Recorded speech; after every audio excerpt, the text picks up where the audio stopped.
यात्रीगण कृपया ध्यान दें। आज की वीडियो में बहुत ही ज्यादा गाली गलौज होने वाली है, इसलिए एक ईयरफोन नाम का यंत्र आता है, उसे अपने कानों पे लगा ले, वरना अगर मम्मी ने सूद दिया तो हमारी जिम्मेवारी नहीं होगी। धन्यवाद।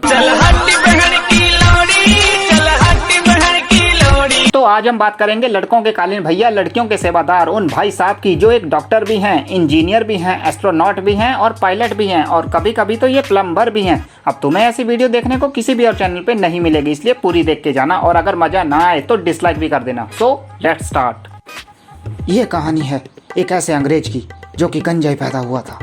आईब्रोज को छोड़ के इस इंसान के कहीं भी बाल नहीं थे। जी हाँ, ये कहानी है जॉनी सिंस की। बचपन में बहुत ही पतला और गंजा होने की वजह से कोई भी लड़की जॉनी को घास नहीं डालती थी, पर जॉनी भैया भी कहते थे कि बहनचोद हम भी कोई भेड़ बकरी थोड़ी ना है जो घास खाएंगे। धीरे धीरे जॉनी अपने लंबे लंड की वजह से स्कूल में फेमस होने लगे और अब लड़कियों ने भी उनमें इंटरेस्ट लेना चालू कर दिया था। अब इंटरेस्ट लेना लड़कियों ने क्यों चालू कर दिया था ये मत पूछना। इस बात से स्कूल के सारे लड़कों की गांड जलने लगी थी और वो जॉनी से चिढ़ने लगे, क्योंकि उनके हथियार जॉनी की तरह लंबे और मोटे नहीं थे कि वो भी जॉनी भैया की तरह सुरंग खोद पाते, और उनकी बंदियां भी अब जॉनी से सेट होने लगी थी। तो चादर मोद करते भी क्या। कुछ टाइम बाद स्कूल में रेगुलर मेडिकल चेकअप हुआ। वो चेकअप जॉनी भैया की जिंदगी में तूफान लाने वाला था। मेडिकल चेकअप में स्कूल की सारी लड़कियां प्रेग्नेंट पाई गई। जब ये बात प्रिंसिपल को पता चली तो वो भी फूट फूट के रोने लगी, क्योंकि उनका रिजल्ट भी पॉजिटिव ही मिला था।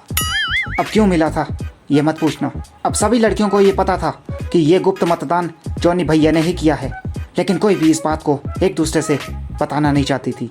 लेकिन ये बात किसी बहन के लंड ने लीक कर दी और जॉनी भैया को बहुत ही छोटी उम्र में उस बड़े से लंड के साथ बड़े से और मोटे से लंड के साथ स्कूल छोड़ना पड़ा। और फिर यहाँ से उनके संघर्ष की कहानी शुरू होती है। अब उन्होंने पार्ट टाइम जॉब करनी चालू कर दी थी। उन्होंने पिज्ज़ा डिलीवरी बॉय की जॉब से स्टार्ट किया और वो लड़कियों को घर घर जाके फ्री में पिज्ज़ा दे के आते थे। क्यों दे के आते थे ये मत पूछना। और साथ में ही इतनी पढ़ाई भी की कि जिस स्कूल से उन्हें निकाल दिया गया था वो उसी स्कूल में एज ए टीचर पढ़ाने लग गए थे। क्लास ख़त्म होने के बाद ये किसी भी एक लड़की को एक्स्ट्रा क्लास देते थे, कभी कभी तो 2 लड़कियों को भी एक साथ देते थे और थ्रीसम का मज़ा हमें देते थे। अब उस क्लास में क्या करते थे ये मत पूछना, लेकिन उनकी किस्मत को शायद कुछ और ही मंजूर था। कुछ टाइम बाद उनका टीचिंग से विश्वास उठ गया, शायद उन लड़कियों के माँ बाप को पता चल गया था इसलिए, और अब वो पुलिस वाला बनना चाहते थे। पुलिस बनने के बाद उन्होंने सिर्फ लड़कियों को ना जाने कितने मुजरिमों से बचाया और रात को अकेली के घर जाके उनसे उनका हालचाल भी पूछ के आते थे। अब क्यों पूछ के आते थे ये मत पूछना। गवर्नमेंट ने उनके इस लड़कियों की सेवा करने वाले जज्बे को देखकर उन्हें डिटेक्टिव भी बना दिया। तो हमारे जॉनी भैया ने इस फील्ड में भी झंडे गाड़ दिए। अब कहाँ कहाँ गाड़े ये मत पूछना, पर शायद अभी भी उनकी किस्मत में कुछ और ही लिखा था। इसी बीच उनके साथ एक बहुत बड़ी घटना घट गई। वो बीमार हो गए। डायग्नोस करने पर पता चला कि उनको कैंसर है।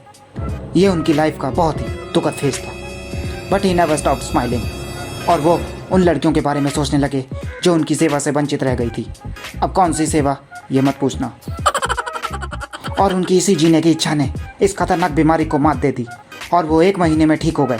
उनकी इतनी तेज रिकवरी देख के मेडिकल साइंस की गांठ फट गई थी बहनचोद। और अब वो उसी हॉस्पिटल में एज ए डॉक्टर लड़कियों की सेवा करने लगे। उन्हें लड़कियों की सेवा करने में मज़ा ही बहुत आता था। अब क्यों आता था ये मत पूछना। जब उनसे पूछा गया कि आप लोगों की मदद कैसे करोगे, क्योंकि आपके पास तो डॉक्टर की डिग्री भी नहीं है, तो उन्होंने बड़े ही स्नेह से बोला कि मदद करने के लिए डिग्री का होना नहीं बल्कि इच्छा का होना ज़रूरी है। अब उन्होंने इच्छा किस चीज़ को बोला था ये मत पूछना। ऐसी मानसिकता वाले व्यक्ति इस धरती पर बहुत ही कम जन्म लेते हैं। बचपन से इनको एस्ट्रोनॉट बनने का बहुत शौक था, लेकिन उनकी यह इच्छा इन्हीं सब कारणों से अधूरी रह गई थी। तो भैया ने अपनी इसी इच्छा को पूरा करने के लिए नासा ज्वाइन कर लिया और फिर वो एस्ट्रोनॉट भी बन गए। वो चांद पे जाके भी लड़कियों की सेवा ही करना चाहते थे। और हाँ, जो लोग पूछते हैं ना कि चांद पे इतने गड्ढे क्यों हैं, तो मैं उन लोगों को बता दूं कि वो हमारे इन्हीं भाई साहब की देन है। इन्होंने ही वो गड्ढे किए हैं। अब किस चीज़ से किए हैं ये मत पूछना। कभी कभी तो वो लड़कियों के घर नल लगाने या नल ठीक करने भी जाते थे और अपना पर्सनल नल लड़कियों में ही लगा के आ जाते थे। इस इंसान ने दुनिया को बता दिया कि अगर इंसान चाहे तो क्या नहीं कर सकता, बस उसे कभी हार नहीं माननी चाहिए और उसके लौड़े में दम भी होना चाहिए। इनका संघर्ष हम जैसे हर लौंडे को हमेशा प्रेरणा देता रहेगा। जय हो जॉनी भैया की। सारे बोलो जय हो जॉनी भैया की। तो गाइस, अब जिन लोगों के पास गर्लफ्रेंड नहीं है तो इसका मतलब उनके पास दबाने के लिए कुछ भी नहीं है। तो तुम लोग क्या करो, मेरे चैनल का सब्सक्राइब बटन दबाओ। यकीन मानो, सब्सक्राइब बटन दबाने में जो मज़ा है वो मज़ा अपनी गर्लफ्रेंड के वो दबाने में भी नहीं है। मैं पैरों की बात कर रहा था, हरामखोरों। आज की वीडियो पे लाइक एम रखते हैं पूरे 50 लाइक्स का।